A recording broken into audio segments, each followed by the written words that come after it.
नमस्कार मेरे प्यारे साथियों, स्वागत है आप सभी लोगों का अपना यूट्यूब चैनल शिक्षित भारत में। तो आज हम लेकर आए हैं क्लास 10वीं का सामाजिक विज्ञान का जो है मॉडल पेपर 2026 के लिए।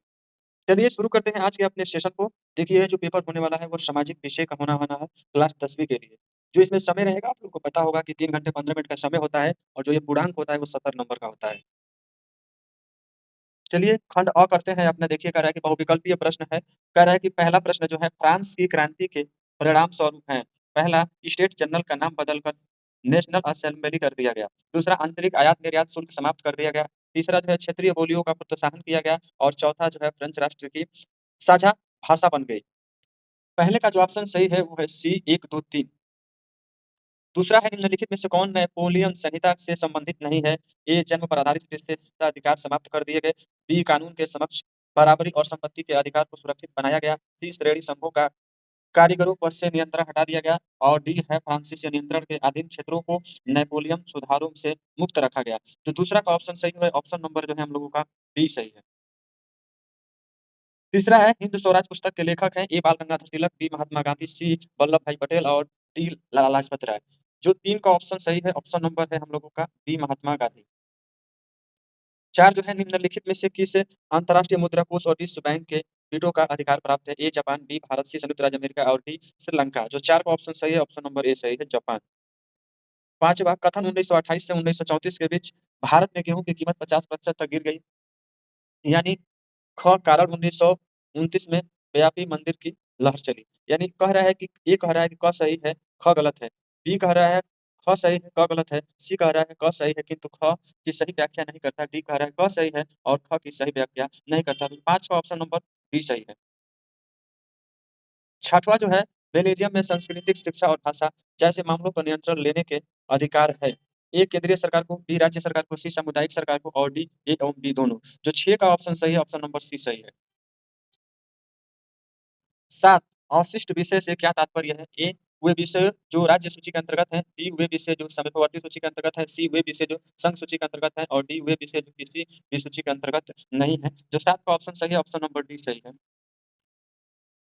8 निम्नलिखित कथनों में से कौन-सा एक सही नहीं है? ए भाषाई आधार पर राज्यों के निर्माण से देश ज्यादा मजबूत हुआ। बी झारखंड और उत्तराखंड राज्यों का गठन भाषा के आधार पर किया गया। सी हिंदी लगभग 40% भारतीयों की राजभाषा है। डी संविधान में हिंदी के अतिरिक्त 21 अन्य भाषाओं को राजभाषा का दर्जा गया दर्ज गया। तो 8 का ऑप्शन जो है, ऑप्शन नंबर बी सही है। 9 कह रहा है कि निम्नलिखित में से धर्मनिरपेक्ष शासन व्यवस्था का मॉडल चुना गया, इस संबंध में सही कथन है। पहला यानी ए किसी भी धर्म को राजकीय धर्म नहीं बनाया गया। बी सभी नागरिकों एवं समुदायों को किसी भी धर्म का पालन करने की स्वतंत्रता है। सी संविधान सभा के आधार पर किया जाने वाला भेदभाव को अवैधानिक घोषित करता है और डी उपरोक्त में से सभी। जो 9 का ऑप्शन सही है, ऑप्शन नंबर डी सही है, यानी उपरोक्त में से सभी। 10वां कह रहा है कि राजनीतिक दलों से संबंधित सुधार संविधान संशोधन किस उद्देश्य से किया गया था? ए दल बदल रोकने के लिए, बी आपराधिक पृष्ठभूमि वाले व्यक्तियों को चुनाव लड़ने पर प्रतिबंध लगाने हेतु, सी चुनाव का खर्च सरकार द्वारा उठाए जाने के लिए और डी दलों के संगठित चुनाव करने के लिए। तो जो 10 का ऑप्शन सही है वह ऑप्शन नंबर ए सही है, दल बदल रोकने के लिए। 11 चिपको आंदोलन संबंधित है। ए मृदा संरक्षण से, बी वन संरक्षण से, सी जल संरक्षण से और डी वायु संरक्षण से। 11 का जो ऑप्शन सही है वो है ऑप्शन नंबर बी सही है, यानी वन संरक्षण से। 12 लंबे चौड़े क्षेत्र में उगाई जाने वाली कृषि प्रणाली कौन-सी है? ए स्थानांतरित कृषि, बी रूपर कृषि और सी बागवानी और डी गहन कृषि। जो 12 का ऑप्शन सही है, ऑप्शन नंबर बी है, यानी रूपर संस्कृति। 13 निम्नलिखित में से कौन-सी टिप्पणी प्राकृतिक वनस्पति और पारिजात के पतन का सही कारण नहीं है? ए कृषि प्रचार, बी बृहत स्तरीय विकास परियोजनाएँ, सी पशुचारण और ईंधन लकड़ी एकत्रित करना, डी तीव्र औद्योगीकरण एवं शहरीकरण। जो 13 का ऑप्शन सही है वो है ऑप्शन नंबर सी। 14 निम्नलिखित में से कौन-सा राज्य हजीरा, विजयपुर, जगदीशपुर पाइपलाइन से नहीं जुड़ा है? ए मध्य प्रदेश, बी गुजरात, सी महाराष्ट्र और डी उत्तर प्रदेश। जो 14 का ऑप्शन सही है वो है ऑप्शन नंबर सी, महाराष्ट्र। 15 जो निम्नलिखित में से कौन-सा उद्योग बॉक्साइट को कच्चे माल के रूप में प्रयोग करता है? ए एल्युमीनियम प्रगलन, बी कागज, सी सीमेंट और डी स्टील। 15 का जो ऑप्शन सही है वो है ऑप्शन नंबर ए। 16 जो है एक वस्तु का अधिकांशतः प्राकृतिक प्रक्रिया से उत्पादन क्षेत्र की गतिविधियाँ है। ए प्राथमिक, बी द्वितीयक, सी तृतीयक और डी सूचना प्रौद्योगिकी। जो 16 का ऑप्शन सही है वो है ऑप्शन नंबर ए, प्राथमिक। 17 देखिए, ऋण के औपचारिक स्रोतों में सम्मिलित नहीं है। ए बैंक, बी सहकारी समिति, सी नियोक्ता और डी जिम्मेदारी। जो 17 का ऑप्शन सही है वो है ऑप्शन नंबर डी, जमींदार। 18 समानतः किसी देश का विकास किस आधार पर निर्धारित किया जा सकता है? ए प्रति व्यक्ति आय, बी औसत साक्षरता स्तर, सी लोगों की व्यवस्था स्थिति और डी उपरोक्त में से सभी। जो 18 का ऑप्शन सही है, ऑप्शन नंबर डी सही है, उपरोक्त में से सभी। 19 कह रहा है कि वैश्वीकरण ने जीवन स्तर के सुधार में सहायता पहुंचाई। ए सभी लोगों को, बी विकसित देशों के लोगों को, सी विकासशील देशों के श्रमिकों के और डी उपरोक्त में से कोई नहीं। तो देखिए, जो है 19 का ऑप्शन सही है वो है ऑप्शन नंबर बी बी है, विकसित देशों के लोगों के लिए। कह रहा है विश्व निम्नलिखित को सुमेलित कीजिए, यानी कह रहा है पहला, एक उत्पाद के घटकों का विवरण देना, यानी उसके सामने लिखा है उपभोक्ता कल्याण संगठनों के अंतर्राष्ट्रीय संस्था।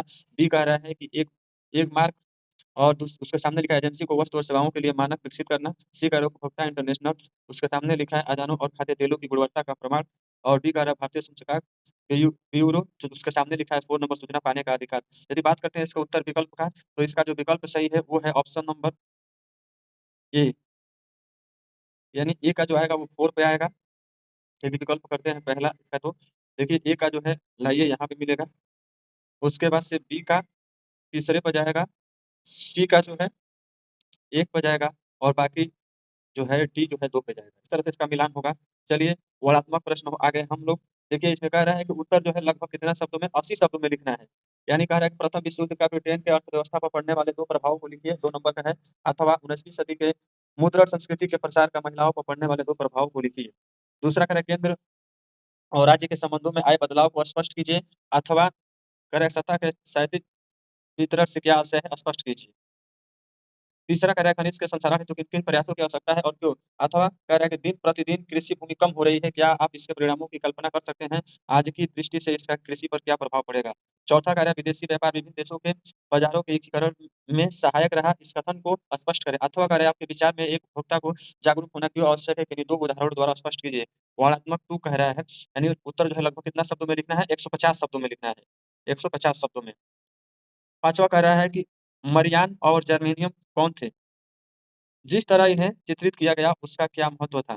अथवा असहयोग कार्यक्रम को कब और किस अधिवेशन में स्वीकृति मिली? गांधी जी ने असहयोग आंदोलन को वापस लेने का फैसला क्यों लिया? 4 नंबर का है आपका ये।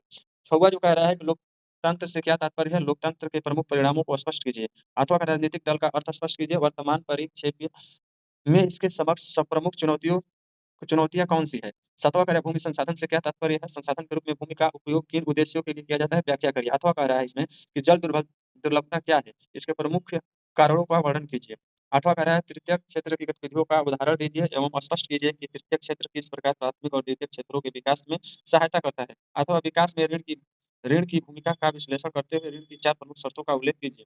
इसमें कह रहा है मानचित्र संबंधित कुछ प्रश्न आएँगे आप लोगों का 9 नंबर से। तो कह रहा है कि निर्देश दिए गए मानचित्रों से निम्न स्थानों को भरें, यानी 1/2 आपको अंक मिलेगा।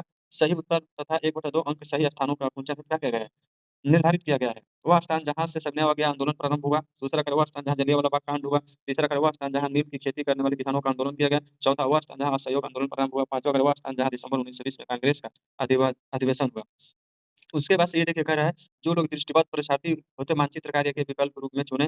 पहला कह रहा है कि सविनय अवज्ञा आंदोलन कहाँ से प्रारंभ हुई, दूसरा जलियांवाला बाग कांड कहाँ हुआ, तीसरा का नील की खेती करने वाले किसानों से कहाँ से आंदोलन प्रारंभ किया गया, चौथा असहयोग आंदोलन कहाँ से प्रारंभ हुई और पाँचवां कह रहा है दिसंबर 1920 में कांग्रेस का अधिवेशन कहाँ हुआ।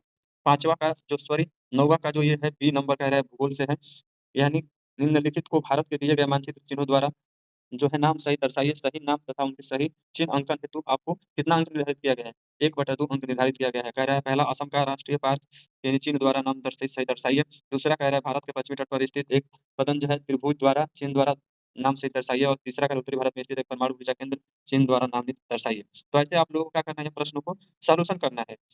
उम्मीद करते हैं कि आप लोग सारे प्रश्नों को ध्यान से देखे होंगे। देखिए इसमें जो है आपको एक बात बता दूँ कि जितने भी प्रश्न हैं, यानी आप लोगों के 2 से लेकर और 9 तक के जितना भी प्रश्न हैं, उन सारे प्रश्नों का जवाब हम लाइन पे लाइन आप लोगों को नेक्स्ट वीडियो में देंगे। तब तक के लिए आप लोग मेरे चैनल में बने रहिएगा, चैनल को सब्सक्राइब कर लीजिएगा, वीडियो को दूसरे के पास शेयर करिएगा। एक-एक प्रश्नों का जवाब हम लेकर आएँगे और इस वीडियो के माध्यम से अपलोड कर देंगे। आप लोग सारे प्रश्नों का उत्तर देख लीजिएगा आसानी पूर्वक।